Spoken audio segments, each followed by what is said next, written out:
Okay, thank you very much for that. That was fun. Thank you. I'm going to value that. That'll go on my Facebook tonight. You be friends with me on Facebook, by the way. I'd love to keep in touch with you, because I've really enjoyed coming to Argentina. I've never been here before. And everybody is so friendly and so nice. It's a real pleasure being here. Thank you. So I always tell people, wherever they are in the world, and I do these workshops in Africa, places like Kenya, and we do the Philippines with Dimitar here. We've done Thailand. We've done all over the place. It doesn't matter where you live. The internet is the thing that now is common to all of us. If you've got an internet connection, you're in business, basically. And it doesn't matter where you are in the world.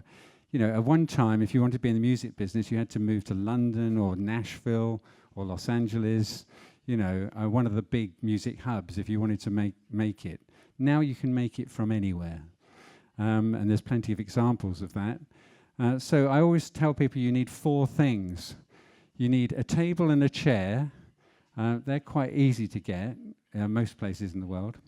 You need a computer, and you need a good broadband connection, a good internet connection. If you've got those 4 things, then you're in business.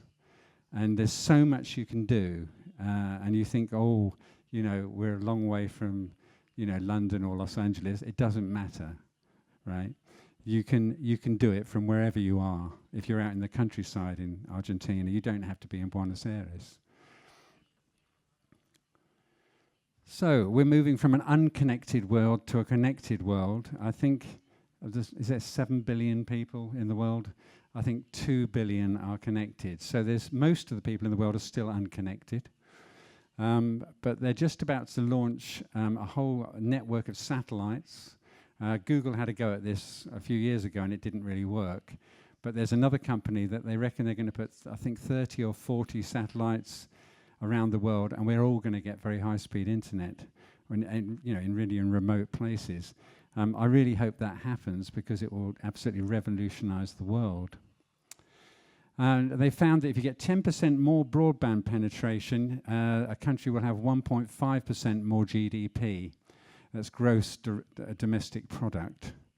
That's an incredible statistic. And if I was in charge of a government, one of my priorities would be to get high-speed internet to every corner of the country. Because if you get that high-speed internet, the whole economy grows. And certain countries understand this and certain countries don't. But it's such a priority for a government to get really high-speed broadband wherever. This is a chart that I found, actually it's 2014, it's a little bit out of date. But you can see South Korea at the top have got an average connection speed of 25.3 megabits per second. The world average is 3.9, which is very low. But South Korea understand the importance of a high-speed internet. They've got 25.3. Hong Kong is second, and that's 16.3. So you can see how far ahead Korea are. Actually, Uruguay has just upped its game on that, and it's getting quite fast too. But unfortunately, Argentina isn't in the top 25. You've got the United States at 12th. You've got the UK at 18th. You know, not very good at all. But Japan is obviously very good up there. So this is a chart I found about Argentina.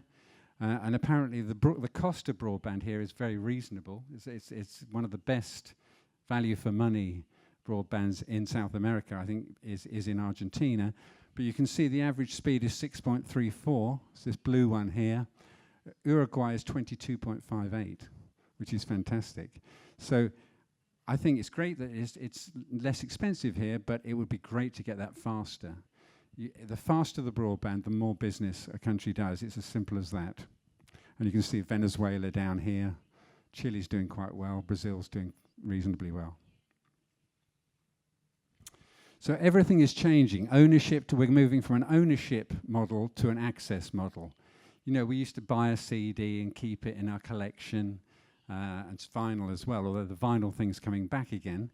But generally speaking, we're moving from an ownership economy to an access economy. In other words, we're moving from downloads to streaming. We're moving from an audio economy to an audio-visual economy, and we're moving from intermediaries to less intermediaries. What I mean by that is that now fans can get right to the artist, directly to the artist, and the artist can get directly to the fans. That could never happen before, but because of social networking and everything else, that is now possible. So we're moving from local storage to cloud storage.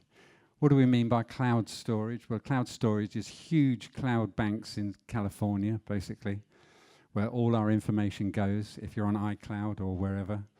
And there's obviously political issues there, because remember Germany had the Americans were having a look at what the German government was up to, because they were using cloud storage, and that happened to be in the USA. So, but that's where it's going. So all those big local servers, you're not getting so much now. Blanket advertising to targeted. In the old days, you put an advert in the paper, you have no idea how many people took notice of it, who saw it. You know, maybe it's of interest to 3% of the people who bought the paper. You just don't know. Now you can do targeted advertising and with analytics, and you can know exactly who you're getting to, and B, what the response was. We're moving from desktop to mobile, I'm sure you know that. And recordings and video are much less expensive now than they were. I mean, with an iPhone 6, you can get a really good video, right? And bands should always be using that all the time on their YouTube channel and Facebook and all the social marketing. This is an interesting chart that an American company put together. It's how many sales you need to make the American minimum wage of $1,160 a month. That's a statistic that the American government put out.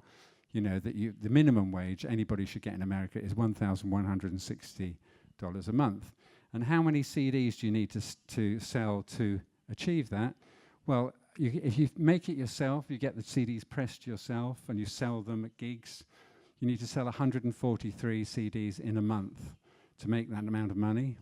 If you do it through CD Baby, you have to sell 155, because CD Baby take a little bit off the top. If you do a retail album with a record company, you have to sell 1,161 CDs. An album download with iTunes, you need to sell 1,229 to make $1,160 a month. And then the MP3 download single track, you need to sell 1,562. And CD Baby single track, 2,044. And then you get down to here. This is how many streams you need to have to make $1,160. $849,817. So if that's how many streams people saw on Spotify or YouTube, actually it's this Rhapsody they've used here, you can see the difference between the 143 CDs to make the money or the 850,000 streams. Now, given that choice, I would always, well, anybody would, go for the 850,000 streams. Because you've got a lot more people here, right? You've got 143 people buying your CD. That's not many people. Down here, you've got 850,000 people seeing or listening to your stream. So although that seems like an incredibly high figure, it's exciting in a way, because it means you're getting to a lot more people. So Spotify is a free tier and subscription. Is there a free tier here on Spotify, or is it all subscription only? Subscription only. In a lot of countries, there's a free. There's a free. Okay. It's got 100 million users worldwide, 30 million subscribers. That sounds quite a lot. 30 million subscribers, paying $10 a month or whatever. But it's a drop in the ocean. You know, it's a tiny figure when you think the world has 7 or 8 billion people and only 30 million are subscribing. We've got to scale that up.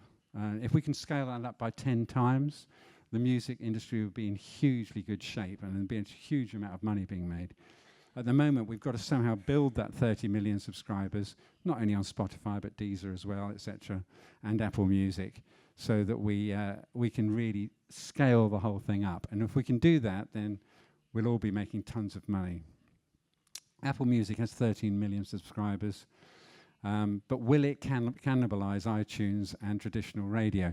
A lot of young people are leaving traditional radio altogether and are just finding all their music on YouTube mostly. So there's a worry there, because if traditional music at all goes right down, then the collective management organisations, Sadi and AADI and CAPIF, will make a lot less money. I could talk about that for hours. This gentleman is called Steve Jobs, who you probably know, and he used to say, "Stay hungry, stay foolish." That was his motto, which is a good one. He worked out, he thought, well, I want to sell computers. That's what he was trying to do. He was trying to sell Apple computers. And he thought, well, look, why don't I get a music service? Why don't I go see all the record companies, get them to put all the music on my service, which turned out to be iTunes, and then, you know, people will buy computers. So he didn't get into music because of music. He got into music to sell computers. It worked very, very well. In 2011, Apple were the biggest corporation in the world, bigger than any of the oil companies, bigger than Google. You know, it worked well, but it was all because of music. So this is a typical membership thing for Apple Music, £15 a month, family membership. They've also released launched a worldwide radio station called Beats One. Does anybody listen to Beats One? Anybody? No, right. It hasn't been particularly successful. They've got 3 stations, LA, New York, and London, and it's the first global radio station. Might be worth checking out. There's a guy called Zane Lowe, who's the main DJ there, quite a famous DJ. There's a thing called Artist Fans Zero Interference, which is on Apple Music, which connects fans with the artist, and it's worth getting on there. Spotify, you can make your own playlist on Spotify, and I suggest you do that. If you're an artist, make your own playlist. Some of your tracks, some of your favorite tracks from other artists, put them on a playlist and hope people will listen to it. The playlist thing is the big new marketing tool. Spotify do their own playlists, the 3 major record companies do their own playlists, and it has to be really good music, and the playlist has to work, but getting on those playlists is something you really have to try and do, and you can only do that if you send your music in to these services and they can consider it. But playlist marketing is just massive at the moment. It's the thing that's blowing up. You've got a verified artist page on Spotify, and I suggest you get one of those if you're an artist. Again, it's free, and you just put all your information up there, your biography, your press cuttings, you know, the gigs you're coming up, etc., etc. It's another way of making the world know about what you're doing. And then these are the social networking services, as you know. Vine is about to close down. I think it's just about to close down. But apparently, your Vine clips, your little video clips, they're going to keep those. You don't lose them, apparently, I'm told. But it's owned by Twitter, and it didn't really work, so they're closing it down. Because Instagram is growing very much. Facebook is the monster. Google Plus, I don't know anybody who uses Google Plus. Does anybody use Google Plus? Yeah, there's a few people who use Google Plus. That's impressive. And Twitter, of course, at the top there. So the monthly active users, this is about 9 months out of date, but anyway, Vine, you can see up there, is going. Instagram, 300 million per month. People are using Instagram. Twitter, 302 million per month worldwide. Facebook, 1.49 billion people per month use Facebook. So you can see from that, Facebook's by far the most important for an artist. Facebook, on moving to mobile, 87% of people use Facebook on mobile and 80% on Twitter. Now, this is the algorithm that Facebook use, and nobody really knows what it's all about, but we have a pretty good idea what they use. It's a complex algorithm that they look at your Facebook posts and they see how many people have engaged with them, how popular they are. If you only get 1 or 2 likes per post, that will be a factor. If you get 100 likes per post, that will be a factor. And what people are always commenting on your posts. If there's regular contact with people, they go to the top of the list. So they will always get your posts if they're regular likers or commenters. So it's the amount of interaction you get, how many comments you get, how many likes, the sort of content. Is it a video attachment? Is it a photograph? Is it a link? That makes a big difference. And I can tell you now that with Facebook, Facebook's competition, what do you think Facebook's competition is? What do they see as their competition? Anybody want to guess?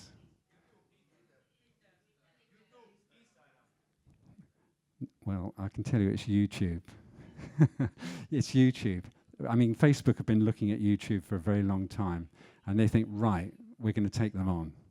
And so if you put a video up on your Facebook post, you will get a lot more reach. It's as simple as that. You'll get to an awfully lot more people because Facebook want you to put videos up. They want to compete with YouTube. And my advice to you, if you're an artist, always try and put a video attachment on your Facebook posts. Not everyone, but as often as you can, because you'll get to so many more people. I can't tell you. Timing, what time of day you make your post, that's a factor. How frequently you post. If you post 3 times a week for a year, and then you suddenly have an album release and you're putting up 20 posts in a week, that will get to nobody. They'll shut you right down. So you have to say, right, I'm going to do 3 posts a week, and I'm also going to do 3 posts a week when my album comes out, so that I get to people. Because you won't get to people if you suddenly up the frequency. Quality has got to be a quality post that people want to see. And your profile. Those are the important factors that they put in. Now, this is out of date, I have to say, by 6 months or so. It's much more extreme than that now. But if you put a video on it, you get to 8.7% of your friends. That's all. Okay? You think when you put a Facebook post, all your friends are going to see it? No. 8.7% if you put a video up. This was, like I say, about 6 or 9 months ago. If you put a status change, your personal status change, you got married or something like that, that will get 5.8%. A link, including YouTube actually, will go to 5.3%, and a photo 3.7%. The thing about the video is you don't put a YouTube link, right? Or you can do a YouTube link, but put it what we call a native video in the Facebook post. That means it's an MP4 file straight into Facebook. If you just put a link to YouTube, it'll get much less people, because that's the competition that they're trying to destroy. That's our Facebook page for the club I run in Aylesbury. You can see, what am I trying to say there? Oh yes, I know why I put this up. Whenever you do a Facebook post on your artist page, always go to the target at the bottom here, this little thing here. Okay, and target that Facebook post. It'll get to the right people. Okay, I don't know. Somebody's waving. I'm not quite sure why. Oh, you've lost the translation. We've lost the translation.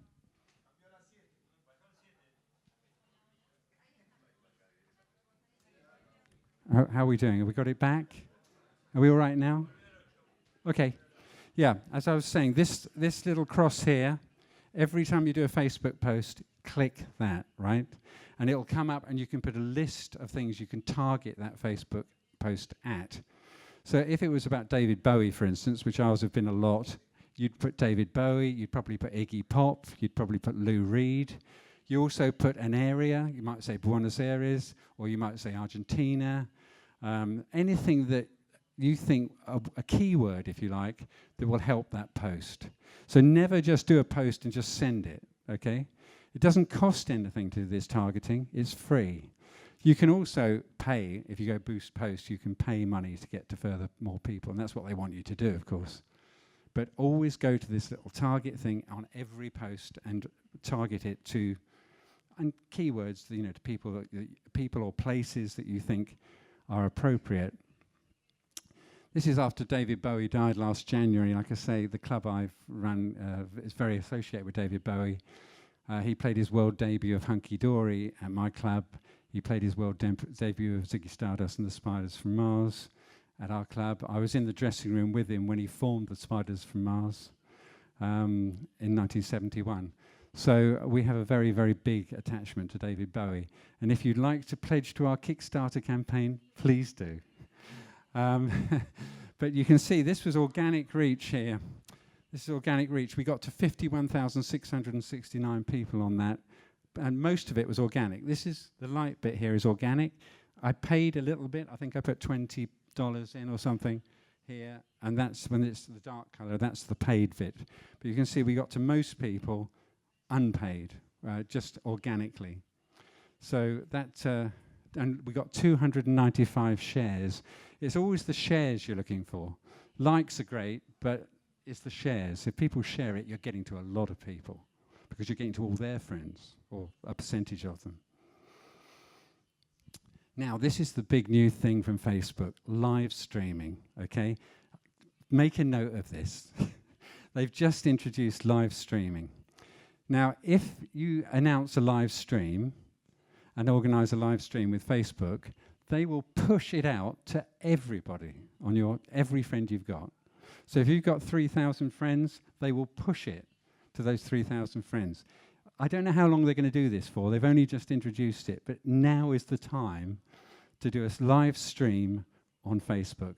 And it could be the band sitting in a bar somewhere and just with an iPhone talking about the album, talking about the gigs they're doing, talking about rehearsing, having a joke, you know, larking about. You can do whatever you like, but that notice of when the stream will be, like Saturday at 12 noon or whatever, will go to every single one of the bands, anybody that's ever liked the band's Facebook page. That is something, like I say, to do right now. I don't know how long it's going to last for, so get it while you can. Check the socials after each show. So after each show, have a look at Twitter, have a look at Facebook, see what people are saying about the gig you did last night. More important, have a look at the people that are making comments and see how many friends they've got. If they've got a lot of friends, those are the people you need to look after, okay? And focus in on the people who comment on your post who have a lot of friends. It's as simple as that. SoundCloud, like I say, seems to be broken right now, so always put stuff up on YouTube. YouTube is still the default place to put up music. Create short videos, just 10 seconds or 15 seconds. The band jumping in front of the tour poster, or you know, just doing something stupid. A 10-second, 15-second video. Fans love that sort of thing. Okay, and you can get a thing called Hyperlapse. It's an app you can get which speeds up the video. People love speeded up videos. I don't know why, but they do. And so if they see the band running, you know, twice the speed they would normally, right, they think it's hilariously funny and very, very cool. There's also Boomerang, which is a short video app from Instagram, which again does a sort of backwards and forwards sort of thing with the video that you've got, and that's worth getting as well. So Hyperlapse and Boomerang. The other thing is with YouTube, Facebook are about to monetize video. At the moment, if you put your promo video on Facebook, you don't get paid. Nobody gets paid. So the best thing to do is just put a section of it and then put the main video on YouTube where you do get paid, in theory. Now, Facebook are about to introduce Content ID, and they are going to join YouTube in paying for videos. Now, when that happens, now I think it's going to happen, I don't know when it's going to happen here, but I think in the USA and UK it's about to happen in the next month or so. That's going to revolutionize the whole thing. Because suddenly YouTube have a serious competitor who will pay money every time the video is shown on Facebook, which isn't the case at the moment. So that's something to look out for as well. Snapchat. When I was preparing for this workshop, I asked Sandra if I could speak to a teenager. And she gave me a phone number and this is my friend's daughter who will talk to you, which is great. And so I said to her, I think she was about 16 or 17, and I said to her, are you on Facebook? She said, no. I said, Twitter? No. I said, where are you? She said, Snapchat and Instagram. That's where the teenagers are, and they don't want to be on Facebook or Twitter because their parents are there. I said that this morning. So that's something. So if you're selling to that market, you have to be in there. There's this guy, DJ Khaled. Check him out on Snapchat. He gets some extraordinary number of views on Snapchat on his stories. Oh yeah, here we go. 2 million. He gets 2 million views on every Snapchat story. He is like the Snapchat king. So check that out and just see what he does. You learn that way. So this is Snapchat. Number of Snapchat daily video views, 10 billion. Number of heads of state of governments that use Snapchat, 16 heads of state of governments. I'd like to know who they are. Percentage of Snapchat users that use it because their content disappears, which it does, of course, 35%. Percentage of Snapchat users that use it because their parents don't use it, 30%. That was a survey somebody did. I said it doesn't matter where you are, it doesn't matter who you are, you can have a hit, okay? This is, of course, Gangnam Style. Was the biggest ever watched video on YouTube. I think it may have been overtaken by Adele this year, I don't know. But from its... he made $870,000 in ad revenues from its billion-plus views in 2012. It doesn't matter where you live. This is a overweight Korean singer who lives in Korea and sings in Korean. Nobody in the UK or the US knew what he was singing about. It didn't matter. He had a massive, massive hit. So it doesn't matter if you're in the countryside in Argentina. You can do it, right? It's got nothing to do with geographical location. It's to do with hitting the right buttons with the right music at the right time. And the important thing is to get in touch with some of these influencers in YouTube. This is a major influencer, Tyler Oakley, who you may be aware of. He's one of the big American influencers. He's got 7 million fans there on YouTube, on his YouTube channel. He's very influential. If he was to mention your gig on one of his YouTube videos, that would be amazing. And then there's this chap, Justin Bieber. He's got 22 million YouTube subscribers. I think it's the biggest YouTube channel in the music industry, 22 million. But does anybody know who this is? Yeah, somebody got it. Who said that? Yeah, good. Anybody else know that? No? Okay. This guy has got more YouTube subscribers than anybody else in the world. 45 million. He's not in the music business. He plays video games, and he films himself playing video games and telling jokes. That's what he does, okay? Check him out. He's Swedish. Again, he did this in his bedroom. It wasn't big corporate money behind it. He just developed this in his bedroom. He just put a camera of him playing video games and laughing and joking about what he was doing and swearing a lot. And people just love it. He understands YouTube in a way that nobody else does. And it'd be really good to just check out what he gets up to and learn from it. So that's PewDiePie, as somebody just mentioned. So but the thing is to find the up-and-coming influencers. In other words, there's a new whole wave of influencers coming up, and if you can get to know them early on, they'll stay with you, and they will mention your band and your releases as they happen. Okay, so make sure the great Facebook page always target posts with that little target I told you about. Always, always do that. on every single post. Don't forget. Tweet regularly. You can tweet as often as you like. It doesn't matter. But Facebook posts, much more careful. One a day, I think, is absolutely the most on a Facebook post. Always use native video in YouTube, in Facebook and Twitter, and not YouTube links. If, in other words, you put the MP4 right into Twitter and right directly into Facebook. If you are using a YouTube link, make sure it's into a playlist in YouTube. In other words, you make a playlist of your videos in YouTube, and the link goes to the video in the playlist.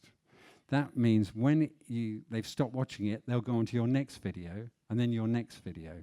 If you just put an isolated link, it'll just go to YouTube, and the next video could be by another artist or whatever. So you make a YouTube playlist, and you link into the YouTube playlist. That's really important to know. Create playlists on Spotify as well. Yeah, if you're going to advertise, use Facebook, Twitter, and YouTube because they're very good value. Good value for good money, money well spent, generally speaking. I was going to talk about safe harbors, but I'm probably not going to do that now. But I will briefly talk about it. The problem we've got at the moment in the world is YouTube aren't paying enough money. For a start, they won't tell you the percentage. They won't tell anybody the percentage that I'm aware of.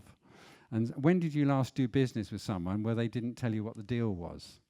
You know, and YouTube, that's what's happening at YouTube. They say, we give you most of the money. And that means the advertising around your video on YouTube, they will give you most of the money they get for the advertising. Rumour has it that that is 55%. Now, Spotify pays 70%, and Deezer roughly 70% out, and keep 30%. YouTube are keeping 45%, we think. We don't know, we think. And so what happens is, this is the industry revenues by format. Physical albums, you've got percentage of consumption there, and percentage of income. So the income is more than the consumption, which is great. Tracks, again, the income is more than the percentage of consumption. Albums, digital albums, sort of about the same. Audio streaming is the same. That's Spotify, Deezer, etc., Apple Music. But video streaming is the odd one out.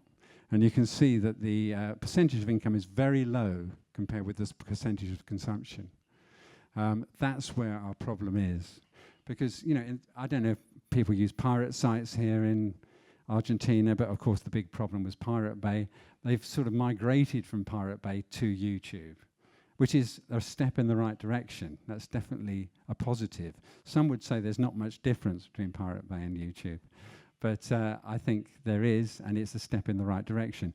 I mean, why do you want to go to Pirate Bay when you've got YouTube? Doesn't make any sense. So that's the whole industry is sort of dealing with that at the moment. What have we got here? I don't know. Streaming royalties, the value gap. There you go. Audio streams and video streams.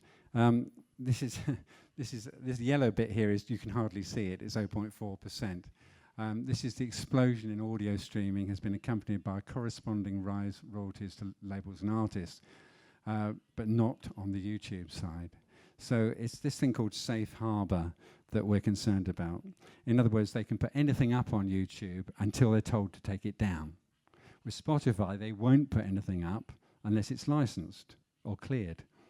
But with YouTube, they'll put anything up, and then the record companies have to find the infringing material and have it taken down, which is a rather stupid way of doing it. The WIPO tag movement, I was talking to Dimitar about this. TAG means transparency, accountability, and governance. And that's the philosophy at WIPO, is that all collective management and all dealings in the music industry should have those three elements: transparency, accountability, and governance. I just put that in because I thought it would be a good idea. I'm going to talk incredibly briefly about my friend Jocelyn Kane. There she is. She is the nightmare of San Francisco. Now, in certain cities in the world, they're called music cities, right? Now, Buenos Aires should be branded a music city. I mean, you probably think it is a music city already, but you can consciously brand a city as a music city. San Francisco has done this, Seattle has done this, Toronto has done this, Nashville has done this, Liverpool in England has done this, and I'm doing it in my town too. But it's branding the town as it's known for music and encouraging venues, encouraging live gigs, encouraging all sorts of musical events, and particularly at night. So you have the mayor of the city who deals with the city up till 6 o'clock in the evening, and then you have a night mayor that takes on after 6 o'clock and deals with the nightlife in the city and promotes it, sorts out problems, and really promotes the city as a music city. We're even trying in our town to get the name Aylesbury, which is where I live, and then underneath it says a music town as you drive into the town. So you drive into the town, it says Aylesbury, a music town. And this is the economic impact of the nightlife in San Francisco. $4.2 billion a year, that's what it's worth. Incredible figures, incredible figures. 4.2 billion in spending by 80 million nightlife customers every year. I mean, those figures are absolutely astronomical. 57,000 people are employed in San Francisco in the nightlife of San Francisco. That includes restaurants and music venues. But you know, those figures are just incredible. And there's even conventions now for night mayors. This is the night mayor of Amsterdam. Very cool dude he is, who I spoke to. He's calls himself Rebel in a Suit.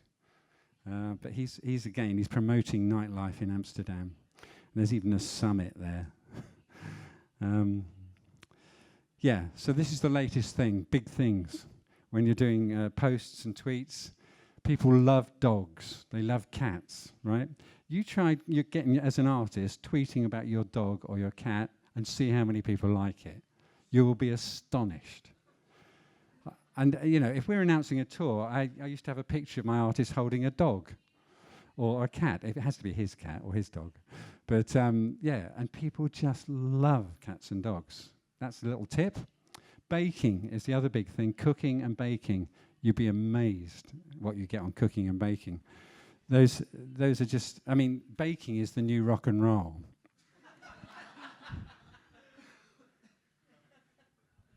Now, last week, I got my wife to make these cakes, and we did the donations for Bowie's Statue Fund. We got $1,000 of donations for those cakes. I mean, ridiculous. I thought we'd get about $50 or $100. We got 1,000. Never underestimate baking. So what do we need? Well, I'm going to move on. Oh, this was us last night, wasn't it? What a lovely bunch of people. They took me out to dinner, and I'm extremely grateful. Thank you very much. Good old Diego. We love him. So now I'll tell you this little story. This is just me ending up the whole workshop here. And I hope you enjoy the book. Do be my friend on Facebook if you like. But I'll just tell you this final little story. In 1982, I was in a little restaurant in Scotland and with my artist Howard Jones, and we were going out for £50 a night. You know, we were just starting to move up the ladder. And it was my birthday. We were in this restaurant. There was a guitar on the wall. And I asked the restaurateur if I could play the guitar. He said, yes, that's okay. So I played the guitar, and I played this song, Dean Martin song, called Little Old Wine Drinker Me. I'm sure it was Malbec, probably. Anyway, Howard looked at me. He said, you know, if we ever play Madison Square Gardens, you know, that big place in New York? I said, yeah, I've heard of it. He said, you've got to come out and play that song.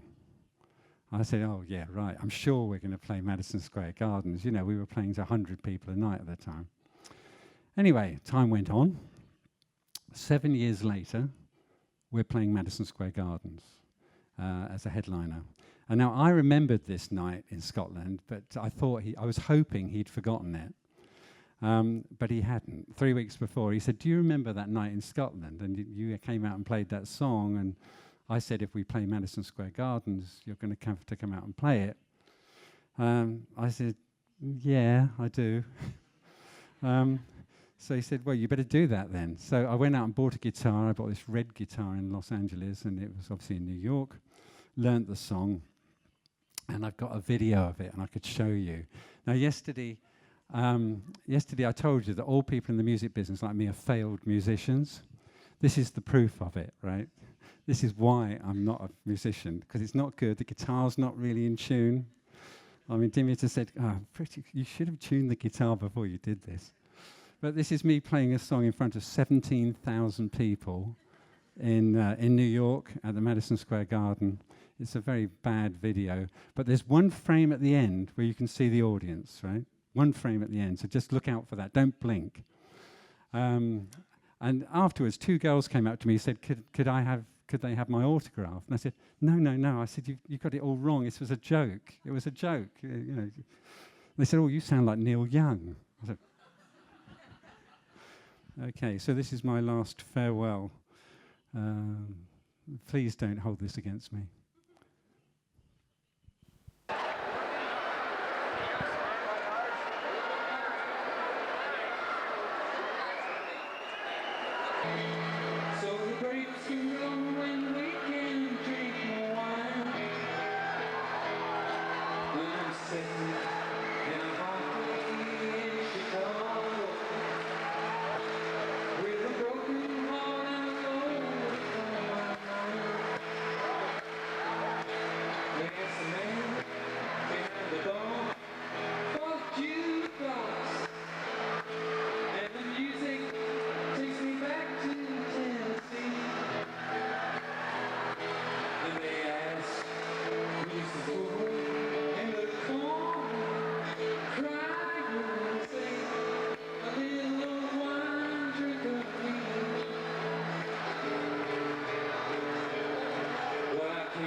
Yeah, the worst thing was that just before I went out to do that, they said, guess who's in the 3rd row?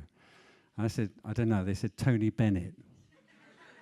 And he was. He was there with his daughter. And I had 2 more glasses of wine very quickly before I went out and did that. So that's my excuse for how bad it was. Thank you.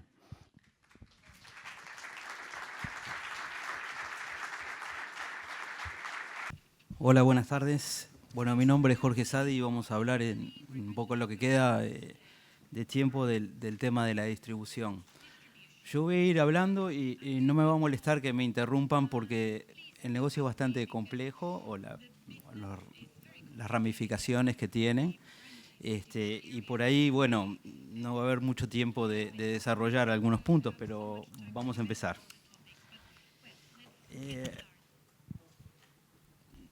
Bastante de lo que hablaron ahora de distribución está siempre relacionado a la monetización, que parece que es un término que no sé si queda bien en claro de qué se trata. Los lugares donde se distribuye mayormente el contenido es en plataformas. Hay plataformas de video que, como bien mencionó David, ahora vienen del audio y después se convirtieron en audiovisual plataformas, o sea, plataformas audiovisuales. De ellas no fue así con el caso de YouTube, pero muchas de las otras sí. Y hoy en día tenemos en ese tipo de plataformas de video, plataformas como YouTube, como Dailymotion, como Vimeo, y otros que se empiezan a animar, como Amazon, o como Spotify Video, o como iTunes también. Después tenemos plataformas de audio, por otro lado, bueno, que solamente, como bien dice la palabra, solamente comercializan audio. Y entre ellas tenemos iTunes, Spotify, Deezer. iTunes es la que tiene el modelo más viejo y que en un momento fue la que más acaparó de mercado. Y la más nueva es Spotify, que está sustentada por las majors y tiene la mayor parte del share de mercado. Después le siguen Deezer y marcas blancas con diferentes marcas de telefonía. ¿Cómo se monetiza? ¿Cómo se gana dinero con eso? Bueno, mayormente el dinero viene de la publicidad, tanto en las plataformas de video como las de audio. Hay otras donde se puede conseguir el dinero porque hay suscripciones, pero son las menos. En este momento la gente quiere música gratis y por streaming. Eso es mayormente cómo se está moviendo el mercado hoy día. ¿De qué depende ese ingreso? En el caso de YouTube depende de un CPM, quiere decir costo por millar, que es lo que se consigue cuando uno va a comprar una publicidad en un remate.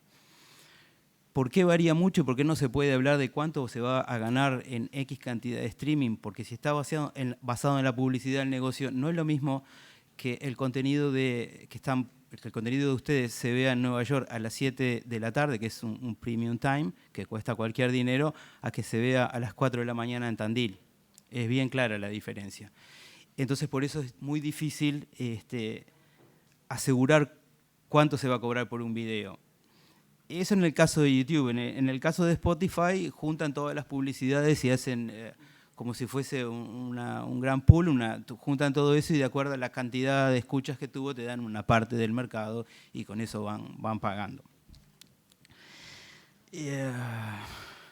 Ahora, como independientes es bastante difícil acceder a todas las plataformas porque cada plataforma tiene un sistema de delivery, no todos son, o sea, de delivery quiere decir cómo llegamos a poner nuestra música en esa plataforma.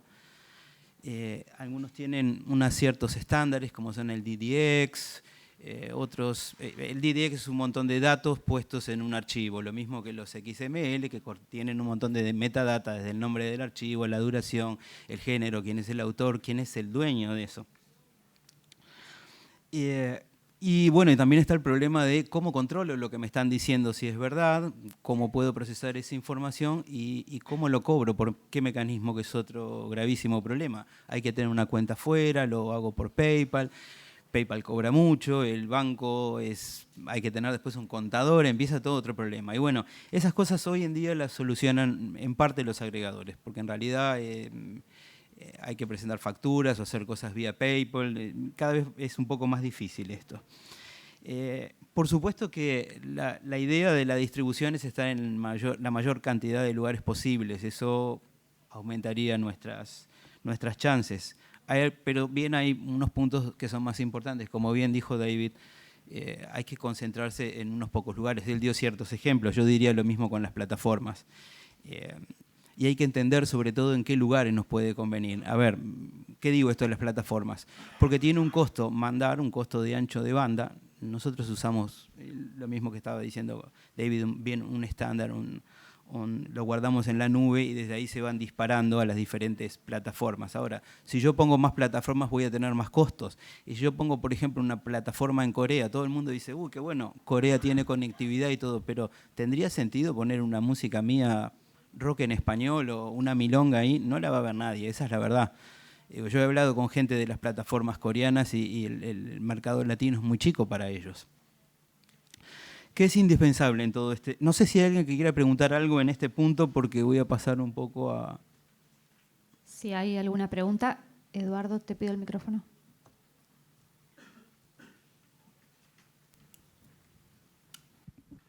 Buenas tardes. Hola. Mirá, si yo pongo algo de mi música en China, más allá de que el mercado allá de repente es el 1% de la gente que capaz que me escucha y el 0,01% de esos me paga $1 para descargarse de mi canción. Capaz que eso es muchísimo más grande que si yo lo subo acá y me lo suben. O sea, el número, más allá de que sea el 0,0001 de allá, para mí es muchísimo Entiendo. mayor que acá. Sí, pero en China particularmente, no sé con qué plataforma lo harías. Yo he llevado, nosotros hicimos negocios con China, con sellos chinos, pusimos en una época que Faro Latino tenía un puesto ahí en la Media Guy. De China nunca cobramos nada, es prácticamente imposible cobrar algo, y las veces que llevé una cinta de demo, creo, tenía la sensación que les estaba regalando un máster para que hagan lo que quieran, porque la verdad que ahí es un territorio difícil de controlar. Igual, perdón, hay mucha movida, por ejemplo, en música folclórica en Japón. Esas cosas que Sí, pasan en el es mundo. cierto. Que digo, Bueno, sí, es cierto, pero es un nicho. A ver, fíjense en cuántos son las vistas que tienen y cuánto es lo que termina ganando. Les digo esto porque nosotros manejamos mucho catálogo de aquí y de toda Latinoamérica y algunos lugares más. Y, por ejemplo, en YouTube por mes manejamos más de 1.000 millones de vistas. Y esos datos sí son a veces de un caso puntual. Yo te diría, algunos grupos en específico sí les pasa eso, pero no es el caso total. Eso de que el tango se escucha en Japón mucho, fíjense en cuánto se cobra en Sadi por eso, o los grupos de tango, cuántos van allá y cuánto dinero trae. Perdón, acá arriba. Sí. Respecto a cómo monetiza Spotify, quería ver si me lo podías aclarar un poco, porque tengo entendido que ese fondo común que se hace se reparte, tengo entendido incluso que por eso también Taringa Música estaba tratando de generar algo acá. Si yo tengo un oyente, por ejemplo, que paga la suscripción, no sé, $10, digamos, no sé cuánto es la verdad, por escuchar mi disco, de esos $10, como yo tengo una reproducción por canción, en realidad a mí me van a llegar 0,00001 centavos de dólar. Es cierto lo que decís. Y a Justin Bieber le van a llegar todo el resto. Es cierto lo que decís, y tenés que escuchar lo que dije al principio, que Spotify es de las majors. Por eso pasa eso. Es cierto lo que decís. Ah, ok. Es así. Querías confirmar si era así, gracias. Exactamente, sí, es como un sistema de vuelco, digamos, aunque te hayan comprado específicamente por el tuyo. No sé, eso no se ve. Sí, eso se reflejaría, por ejemplo, en iTunes o en las cosas de YouTube, porque sí saben que es el tuyo. ¿Ok? Bueno, no sé si hay algo más con respecto a eso. Vamos viendo un poco con el tema por ahí perdón, una cosa importante también del CPM, de esto de cuánto se gana por el anuncio. Yo les dije que no es lo mismo, por supuesto, si se ve en Nueva York que si se ve en Tandil a las 3 de la mañana. Ahora, también tenemos que tener en cuenta que muchas plataformas no monetizan en algún tipo de soporte. Por ejemplo, YouTube monetiza mucho menos en móviles que en PCs. ¿Por qué? Porque dicen la gente que anuncia que ahí el anuncio no va a convertir. Nadie que esté usando un celular va a sacar la tarjeta de crédito, o porque la mayoría de las veces se supone que está en el baño o está viajando al trabajo. Entonces ahí no va a tener la tarjeta de crédito. En cambio, sí en la PC, entonces se paga supuestamente más ahí el anuncio. Lo cierto es que Coca-Cola también pone heladeras y toldos en los kioscos y a ellos les beneficia. A nosotros como músicos no nos da absolutamente nada que lo vean en los móviles. Pero también viene el otro gran drama. Si no estoy en los móviles no me van a ver. Y ahora la gente va a ver en la playa eso y yo no voy a estar. Entonces ahí hay que pesar. Son decisiones de cada uno cómo manejan esas cosas. Jorge, quería agregar algo brevemente, David, sobre una de las preguntas, si estás de acuerdo. Sure, I was going to just talk about China. Bill Gates famously said that, that the Chinese are stealing the Microsoft software. He said, but if anybody's going to steal stuff, we want them to steal our stuff. Because if they steal our stuff, we'll work out how to get money for it in about 10 years' time. Now, if you've got music in China, you may not be getting paid much or anything, but at least it's out there. It's out there in China, and people know about you, and people are listening to it, hopefully. So and China is coming on with copyright. I've had my book translated into Chinese, and we're going to go there next year. They are coming up with copyright and understanding the importance of copyright. So whilst now you won't get very much money, if you're in that market with the music, you've got nothing to lose at all, and you might get a lot more money later on. So I think you want to try and get in there. They've got an app called WhatsApp, not WhatsApp, is it My Chat, which is like WhatsApp, but much, much better. It's the market leader, and it's a social chat device that they're making everything. They're selling tickets on it, they're doing everything on it. So don't ignore China. Gracias, David. Me parece muy importante lo que dijo él, que aunque te están robando, que tenés que saber quién te roba. Eso es bastante importante. Y después, con respecto a China, nosotros estuvimos en el mercado, porque el pensamiento de él es: en algún momento lo voy a arreglar. Bueno, ojalá pase eso con Facebook en algún momento, que tenemos bastante para cobrar ahí. Nosotros, en el tiempo que estuvimos en el mercado chino, usábamos la guía de medios de Microsoft para estar ahí. Teníamos más o menos en esa época unos 3 millones de vistas diarias y promocionábamos material de aquí. Y le pagábamos a los sellos porque en esa época nosotros podíamos usar los anuncios de Google, que todavía no había comprado YouTube y estaban dentro del player de Microsoft en nuestro sitio. Nosotros poníamos esos anuncios y repartíamos con varios de los sellos que trabajaban con nosotros, porque la verdad que nadie compraba música. Pero después Google quedó prohibido y Microsoft ya no tiene más su guía, entonces nosotros dijimos, bueno, ¿qué vamos a ir a hacer a ese mercado? Porque la verdad que teníamos, sí, un montón de gente escuchaba y nosotros poníamos cosas chinas.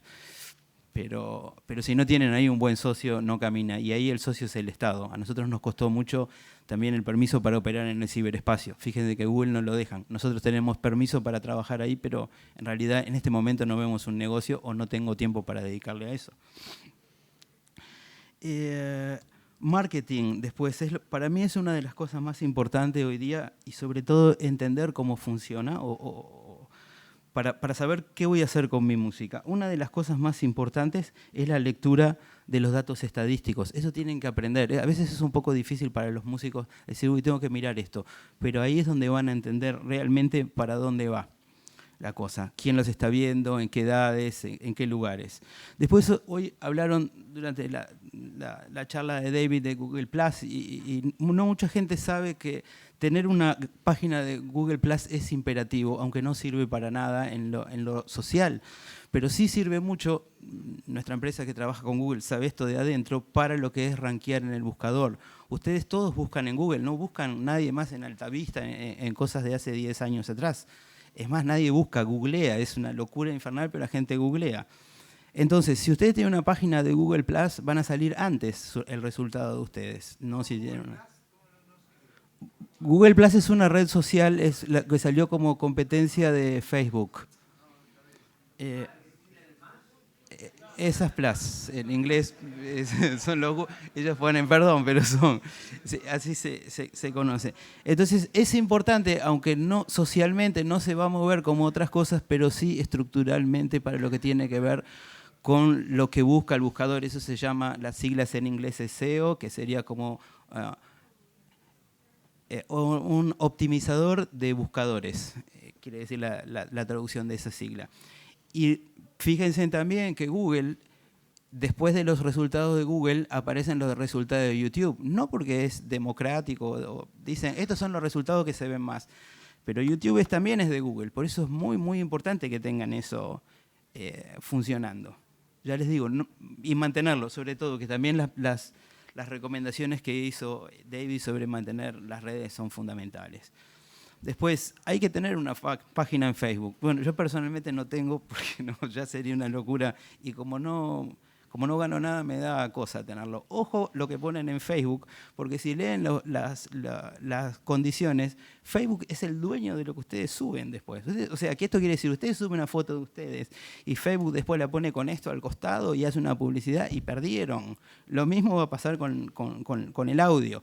Nosotros hemos hablado con gente de Facebook y les hemos dicho, bueno, tienen un negocio bárbaro, muestran cosas y no pagan nada. Ellos dicen, nosotros promovemos. Promovemos es relativo. Nosotros hacíamos un programa que se llamaba Music Garage semanalmente aquí en Buenos Aires con bandas de rock, entre ellas Carajo, Catupeco Macho, no sé. Hicimos un programa con Google que duró 6 meses y hacíamos música en vivo. Cuando tuvimos que promocionarlo de Carajo, que en ese momento tenía 400.000 suscriptores, Facebook dijo, bueno, les vamos a dar 3.000 y el resto hay que pagarlos. O sea que, cuidado, para las cosas chicas andan bien, pero después, cuando empiezan a escalar, empieza el problema. me pareció fenómeno también lo que dijo David sobre cómo es el algoritmo de novedades, que en la foto de él se llamaba Newsfeed Algorithm, de cómo mantener el perfil, de qué es el contenido y cómo mantenerlo con una periodicidad. Estas cosas, bueno, le hacen bastante a lo que tiene que ver con la distribución. Y después tenemos que ver otras cosas también, que no hay que olvidarse, qué sé yo. La distribución física cada vez es más difícil, pero también hay algunos lugares donde es importante. Yo, por ejemplo, acabo de llegar de México y en México todavía se venden CDs, hay casas, hay disquerías. Y bueno, entonces hicimos, por ejemplo, un arreglo con un sello que tiene también una fábrica y una distribución para distribuir con algunos de los artistas que trabajan con nosotros, si quieren, en México. La sorpresa para mí fue que este tipo también tenía la distribución en los Walmart de Estados Unidos e identificados algunos lugares. Yo esto, sinceramente, no lo veo como un lugar por vamos a vender discos, lo veo como un buen lugar para hacer promoción, quizás más barata que en Facebook o en Google o en donde sea, y lograr de esta forma, lograr un poco de interés. Y haciendo una cantidad grande, por ahí hasta pienso podríamos llegar a algunas radios que todavía tienen en México sistema de programación sin payola, que es difícil de encontrar hoy día. ¿Qué otras cosas más podemos todavía rescatar una vez que empezamos a distribuir nuestra música? Bueno, hay un montón de dinero más que se puede rescatar y que aparentemente pasa desapercibido. Por ejemplo, los derechos de autor, los derechos de intérprete, todas esas cosas generan un dinero. Es lo mismo que pasa en el mercado del disco. Y tenemos que tener especial atención en esto porque nosotros estamos acostumbrados a la legislación romana. O sea, si yo quisiera hacer un cover de los temas de los Beatles, voy, pago en Sadi eso y sin ningún problema lo puedo grabar en un disco. Las plataformas son todas yanquis. No hay ninguna plataforma del sur. Entonces, ellos van a poner el derecho anglosajón. Ellos miden eso. O sea, yo no puedo poner en YouTube un cover de los Beatles si no tengo la autorización. Entonces, bueno, empecemos a ver esas cosas que son las importantes. De la misma forma que les cuento esto, les cuento que muchas de las obras de ustedes están siendo escuchadas en YouTube y por ahí ustedes no están cobrando todavía un derecho de autor. Es una de las cosas que Faro Latino está hoy día reclamando y armó una empresa con la misma gente, pero otra empresa separada porque vemos que el volumen es bastante más grande para cobrar esto. Ahora, ¿en qué nos basamos para ir a pedir todo esto? Que por ahí la música de ustedes se está usando desde el año 2000 por el Digital Millennium Copyright Act, que permite que las plataformas americanas o norteamericanas usen de forma compulsiva los derechos de nuestras músicas. Pero de forma compulsiva no quiere decir que no las tengan que pagar. Por supuesto hay limitantes de tiempo para atrás, ya antes que nos diésemos cuenta de esto pasaron unos cuantos años, algunos no nos lo van a pagar, pero es bastante importante empezar a reclamar para atrás. Nosotros, por ejemplo, estamos midiendo este tipo de cosas ahora. Estoy viendo audios de autores argentinos que están desde el año 2013, algunos casos en particular que empezamos a estudiar y trabajar con Sadi, y que corresponde cobrar porque no se cobró nunca eso. No por el video, que por ahí tiene diferentes dueños. Un video puede tener un dueño del fonograma, un dueño de la parte de video, una editorial que sea el dueño del tema, pero yo me concentraría también, aparte de todo lo que es la distribución y las formas de hacer marketing o pegar esas músicas a otros casos de éxito, fijarme lo de los derechos de autor y los conexos. Nosotros ya estamos resolviendo eso bastante para lo que es Europa y Estados Unidos. Y después también con lo que decía él, de un poco más a las acciones de marketing para pegarse a cosas que van subiendo. Él decía lo de los influencers, de la gente que, o sea, concretamente, por ejemplo, los youtubers, gente que tiene influencia sobre un montón de otras personas que los miran. Ahí tenemos una nueva locura del mercado que es definir que estamos buscando nuevos talentos. ¿Cuáles son los nuevos talentos? ¿En música? ¿En qué? Porque había una época que un tipo era talentoso si era un buen pescador y le pagaban por eso. O si era un artista, un rey por ahí le pagaba para que el tipo pintase o tocase música para él.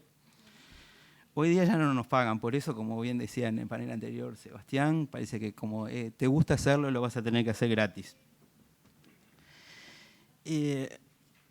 Cambia esto de los talentos mucho, porque justamente, ¿dónde está el talento? ¿En ese que sabía pescar, el que sabía apuntar con un arco y flecha? O, por ejemplo, en YouTuber ahora, que para mí podría haber sido, ahora se convirtió en un talento, una cosa que hace 5 años atrás podía ser un problema para los padres, porque uno ve un video y los youtubers a veces no pueden hablar 30 segundos de corrido, pero ahora se convirtió en un talento. Bueno, nosotros tenemos algunos youtubers, trabajamos con eso y entendemos de la influencia de esa categoría de personajes, los mismos que los gamers. Los gamers hoy en día, que también fue con lo que cerró David, les cuento que hoy un día un gamer en una competencia puede ganar de 250.000 a 4 millones de dólares y hay gente que los compra como jugadores de fútbol y los vende así. Para que terminen de estar horrorizados con eso. Ahora, si ustedes pueden poner una música buscando marketing, hacer un acuerdo con un youtuber, van a tener siempre más posibilidades. No sé si quieren hacer alguna pregunta, si fue mucha información toda a lo loco. Sí. Con respecto a... Hola Jorge, buenas tardes, gracias por estar acá. Con respecto al video subido a Facebook directamente, okay. ¿Perdés los derechos de autor? ¿Cómo es? Si lo subís a la plataforma de Facebook, sí, porque tenés, eso es lo que dice el contrato. Si leemos el contrato vamos a entender eso. Nosotros, nuestra experiencia es poner el video, postearlo en el muro, pero alojado en YouTube. Entonces sí aparece la publicidad y sí nosotros le podemos pagar algo al dueño de ese video. El enlace. No, el enlace no, que aparezca el video. El enlace te lleva a otro lado. Y subir el video a Facebook no te va a poner ninguna publicidad porque la plataforma de videos de ellos tiene un manejador de video. Ok, cuando pones el enlace de YouTube, te aparece el video, borrás el enlace de YouTube y queda el video como no sé cómo directo. se hace porque yo no tengo Facebook, gracias a Dios, pero... Claro, ahora, suponiendo que no sea un video, digamos, nosotros le decimos video. Real life. Yeah, they don't own the video. Don't worry. ¿Cómo? Don't worry, they don't own the video and they don't own the photograph. They tried to do that at one point and thousands, and I think they lost about 500,000 people on Facebook in 24 hours. So they immediately reversed that. It's true that they did say that they owned everything, but they reversed that, and now they definitely don't. So you're safe putting your stuff up there. Once it's up there, it's in the public domain, but you're not going to lose the copyright by putting it on Facebook. I think that was your question. El tema es que no sabemos cuándo lo vamos a cobrar nunca. Sí. Hay espacio para una pregunta más y tenemos que ir cerrando. No.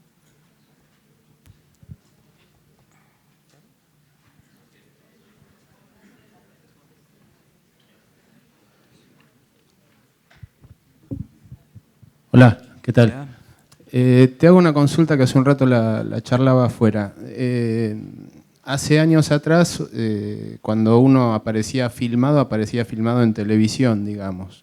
Hoy en día cualquier persona lleva un dispositivo de filmación en la cintura y te filman y esa filmación se puede subir automáticamente a YouTube desde el celular de la persona que filmó, que no sabes ni quién es, ni desde qué ángulo te filmó. Es más, vi un show de Robin Williams, que es una edición de 76 cámaras distribuidas durante el show y que filmaron partes que en la edición original del show no están, como que él está llorando, partes que él había eliminado, aparecieron editadas y subidas en ese video.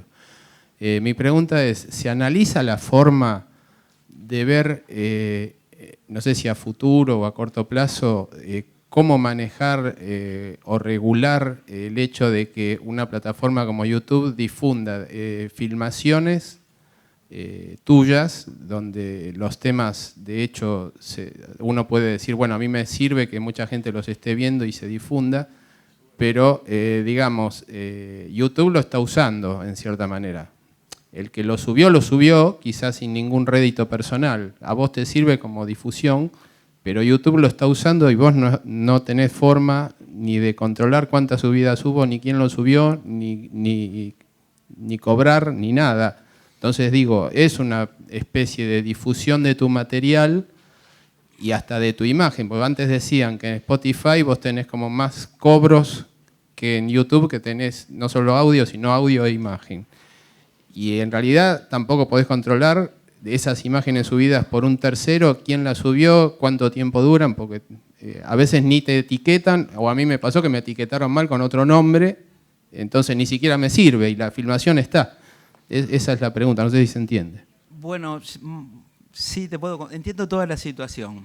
A ver, por eso les dije, estamos bajo las leyes son las de las plataformas, no las que conocemos nosotros. Si a mí me filman, puedo decir, no quiero estar filmado ahí.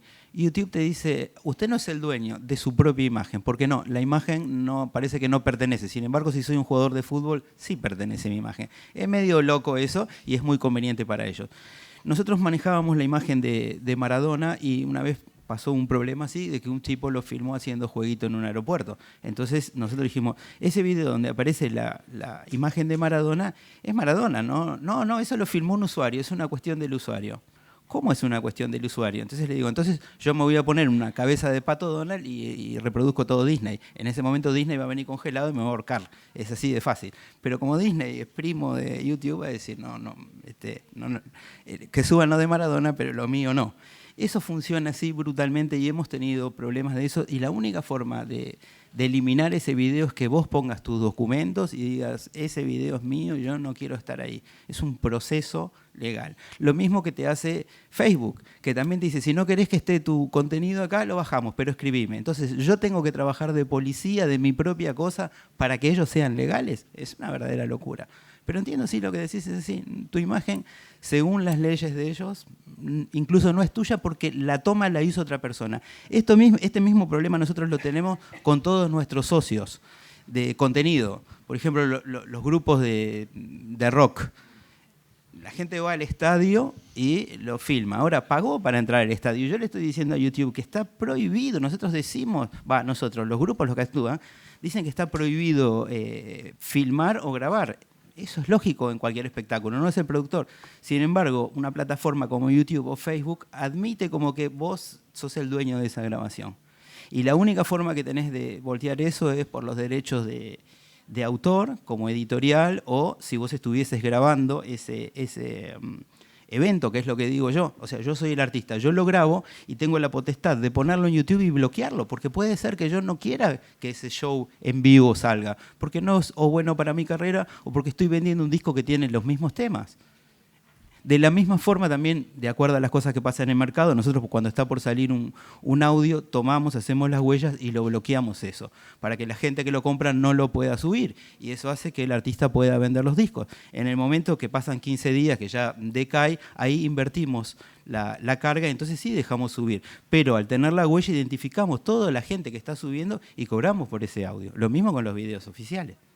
Ahora, si te filman con el celular, que es lo mismo que dijiste vos, ahí la cosa se empieza a complicar. Hay que usar otras herramientas, que no son lo estándar. Pero hay herramientas y lleva un tiempo. Y por supuesto, hasta que no logres bajar eso, no lo cobras. Lo está cobrando otro. ¿Un comentario de Gustavo? Sí, simplemente un pedido un llamado a la solidaridad. Está con media sanción en el Congreso un proyecto que le da impunidad a YouTube y a otras plataformas. Intentamos de la Dirección de Derecho de Autor, en representación de los autores, que se escuche la voz, pero sería muy bueno si los mismos titulares de derechos, autores, músicos, todos aquellos que están aquí, que todos estos días estuvieron participando, también hacen escuchar esas voces, porque me parece que podrían estar por sancionar un proyecto de ley que perjudicaría muchísimo, más de lo que ya están perjudicados los titulares de derecho, porque estarían consagrando por ley que la única manera de reclamar sería a través de un juicio de amparo, lo cual es una locura. Pensar que el titular de derecho tiene que hacer un juicio y un reclamo de amparo para que su obra sea bajada cuando fue subida sin su permiso. Por eso te digo, trabajás para que el otro sea legal, una locura. Bueno, muchas gracias Jorge y David por este panel.